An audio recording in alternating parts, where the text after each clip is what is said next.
Previously on the diary.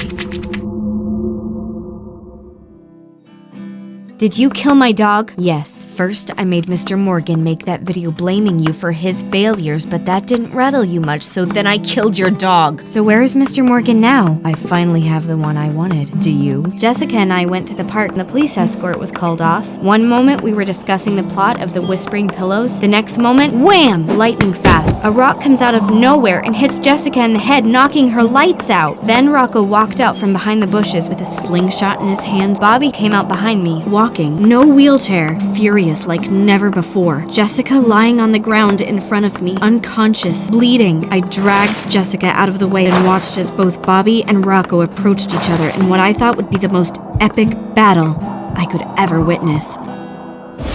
The following takes place on May 1st, 2015. Dear Diary, I wish I could tell you every little detail of Rocco's and Bobby's volcanic eruption of a fight, but the fact of the matter is that I was heartbroken and afraid for Jessica's well-being, that I rather carried her somewhere I could quickly hail a cab to take us to the hospital. I cried the entire way, not knowing if she would be okay, blaming myself because she had never done anything to Rocco, so he clearly did it to get back at me. But knowing that Bobby was there and who he had become, I knew he would unleash onto him nothing short of the Holocaust he deserved. In school, people are calling it the ELE fight, Extinction Level Event. Some say that Bobby took a few hard hits, but ultimately Rocco's slingshot was no match to Bobby's whip. They say that the fight was so intense that Bobby whipped a rock in half in midair at some point. They also say Bobby soaked the whip in gasoline and lit it on fire. Some say the whip had a metallic hook at the end. They all say that Rocco had no chance, that he was lashed more than 100 times. Half of those after the whip had been set on fire. They say he took one of those lashes straight to the eyeball, right with the hook.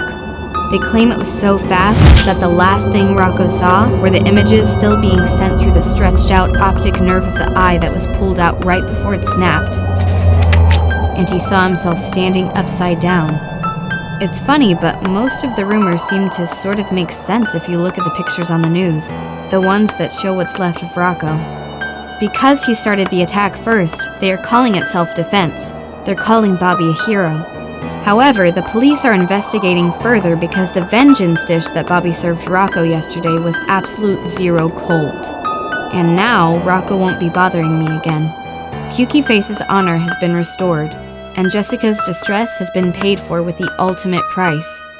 I have to admit that while one part of me is enjoying this gift of the slow and painful attack and absolutely proud of Bobby, the other part feels unsatisfied because I didn't get to do it myself. I can't even take credit for incepting Bobby into doing this. I am nothing but left with a feeling of unease that won't let me rest. Also, we still don't know Mr. Morgan's fate, and with Rocco dead, I don't know if we ever will. What if he is still alive and only Rocco knew where? Oh, Jessica woke up, I must go. But before I do, I haven't made up my mind on whether I should believe the rumors about the fight. Is that exactly how it happened?